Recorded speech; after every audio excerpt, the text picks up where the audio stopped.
तो फ्रेंड्स, आज की कहानी है रंगा सियार। एक बार की बात है, जंगल में एक सियार पुराने पेड़ के नीचे सो रहा था। हवा का तेज झोंका आने के कारण पेड़ गिर गया और वह घायल हो गया। वह किसी तरीके से अपने ठिकाने तक पहुंचा, लेकिन जर्जर और घायल अवस्था होने की वजह से वो मांस से कई दिनों तक बाहर न निकला। जब वह थोड़ा ठीक हुआ तो मांस से निकला तो उसे बहुत तेज भूख लग रही थी। वह भोजन की तलाश में इधर से उधर घूमने लगा और गांव की तरफ चल पड़ा। गांव पहुंचने पर सियार को गांव के कुत्तों ने देख लिया और किसी अपरिचित को देखकर भौंकते हुए कुत्ते उसके पीछे पीछे भागने लगे। दौड़ता हुआ सियार थक गया और घूमते घूमते वो अंग्रेजों की बस्ती में घुस गया। वहां पर उसे एक ड्रम दिखाई दिया और वह अपनी जान बचाने के लिए उस ड्रम में कूद गया। उस ड्रम में रंगरेज ने रंग घोल रखा था। कुत्तों के डर से वह सियार सारी रात उस ड्रम में बैठा रहा। प्रातःकाल जब वह नाद से छलांग लगाई तो उसने देखा, वो पानी पीने के लिए जब तालाब के पास गया तो उसने देखा, अरे उसका तो रंग ही बदल गया। नीले रंग के उस प्राणी को देखकर सभी पशु डर गए। उसने देखा कि सब पशु उससे डरकर दूर भाग रहे हैं। तब उसने कहा, रुको रुको, डरो नहीं। वह एक टीले पर चढ़कर सब पशुओं को संबोधित करते हुए बोला कि आपकी रक्षा के लिए ही मुझे भगवान ने मुझे राजा बनाकर भेजा है। अब चीता, उसकी बात को काटने की क्षमता किसी में न थी। सभी पशु पक्षी आकर उसे प्रणाम करने लगे। अब रंगे सियार ने कहा कि मैं आपका राजा हूँ और आपको मेरी सेवा करनी चाहिए। वह रोज स्वादिष्ट भोजन करता और उसकी अच्छी तरीके से सेवा होती थी और वह पशु पक्षी दूसरे पशुओं का मांस लाकर उसे समर्पित करते। वह सियारों को अपने पास बिल्कुल नहीं आने देता, क्योंकि वह जानता था कि उस जाति के लोग उसे पहचान लेंगे, और बल्कि शेर बाघ आदि को सियारों को मारने के लिए प्रेरित करता। एक बार रात में अन्य सियार अपने समूह में कहीं दूर बैठे हुए थे। शीतल पवन चल रही थी, चारों ओर चांदनी छिटकी हुई थी और वही सभी सियार अपना हुआ हुआ करके गाने लगे। हुआ हुआ की आवाज़ सुनकर जंगल के अन्य भागों में जहाँ जहाँ सियार थे वहाँ से हुआ हुआ की आवाज़ आने लगी। अब ये ध्वनि उस रंगे सियार तक भी पहुँच गई। उस सियार ने भी राजा बनने के बाद बहुत दिनों तक इस बोली को नहीं बोला था। अब वह अपने ऊपर नियंत्रण न रख सका और वह भी हुआ हुआ चिल्लाने लगा। हुआ हुआ की आवाज़ सुनते ही शेर बाघ समझ गए कि अरे ये तो सियार है। और बस फिर क्या था, उसकी वास्तविकता का उन्हें पता चल गया और सभी जानवरों ने मिलकर उस पर आक्रमण कर दिया और उसको मार डाला। कहानी से ये शिक्षा मिलती है, कभी भी अपनी वास्तविकता को नहीं भूलना चाहिए और नकलीपन नहीं दिखाना चाहिए। आओ सुनो कहानी की एक सीरीज़ में आज हम आपको एक और प्रेरणादायक कहानी सुना रहे हैं, जो अमेरिका के राष्ट्रपति अब्राहम लिंकन से संबंधित है।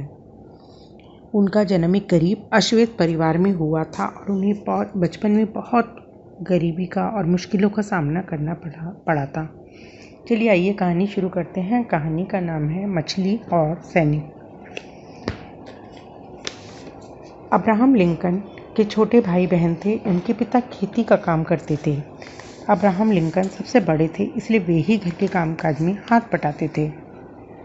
उनके परिवार को भरपेट अच्छा भोजन नहीं मिलता था।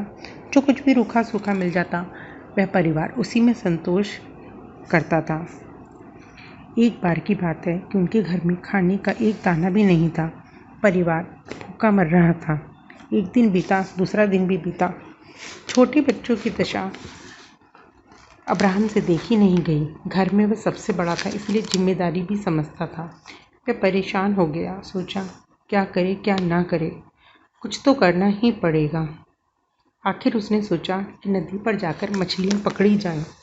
उसने मछली पकड़ने का कांटा उठाया और घर से चल दिया। धूप चमक रही थी, हवाएं चल रही थीं। वह नदी के किनारे बैठ गया और कांटा नदी में डालकर मछली पकड़ने की कोशिश करने लगा। वह आसमान की तरफ देखता और ईश्वर से प्रार्थना करता कि उसे ढेर सारी मछलियाँ मिले ताकि वह अपने घर वालों का पेट भर सके। और वो कांटा लगाए इंतजार में बैठ गया। एक भी मछली कांटे में न फंसी। काफी समय बीत गया, शाम होने को आई। अब ब्राह्मण दुखी हो गया।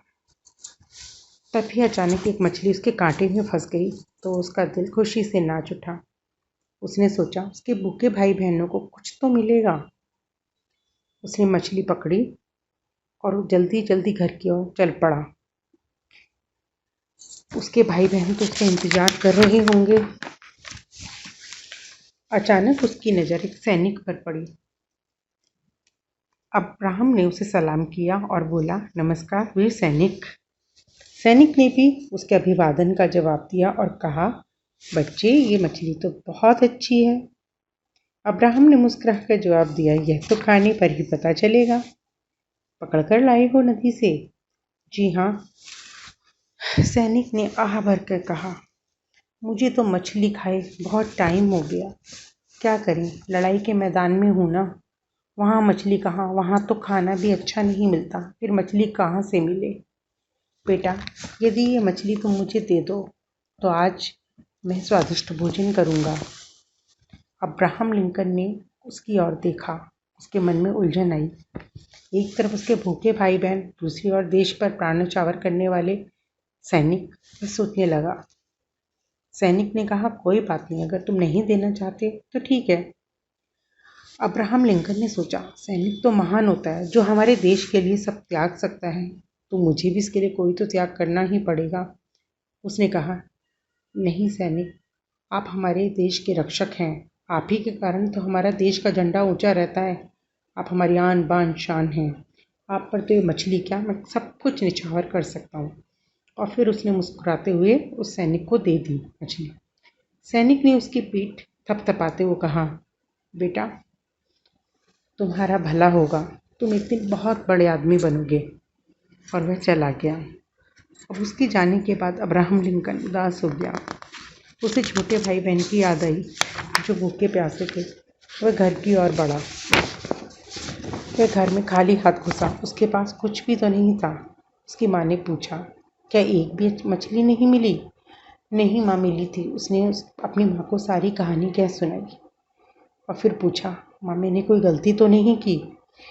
नहीं बेटे, तुमने कोई गलती नहीं की। तुमने तो उस देशभक्त सैनिक को एक गहरा विश्वास दिया है कि हम भी उन लोगों पर सब कुछ न्यौछावर कर सकते हैं। कोई बात नहीं, हम एक दिन और भूखे रह लेंगे। मैं तुम्हें आशीर्वाद देती हूँ, तुम खूब फलो फूलो।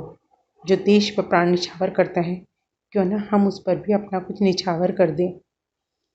यही बालक अब्राहम लिंकन आगे चलकर अमेरिका का राष्ट्रपति बना। शिक्षा, त्याग और सहृदय की भावना कभी भी व्यर्थ नहीं जाती है।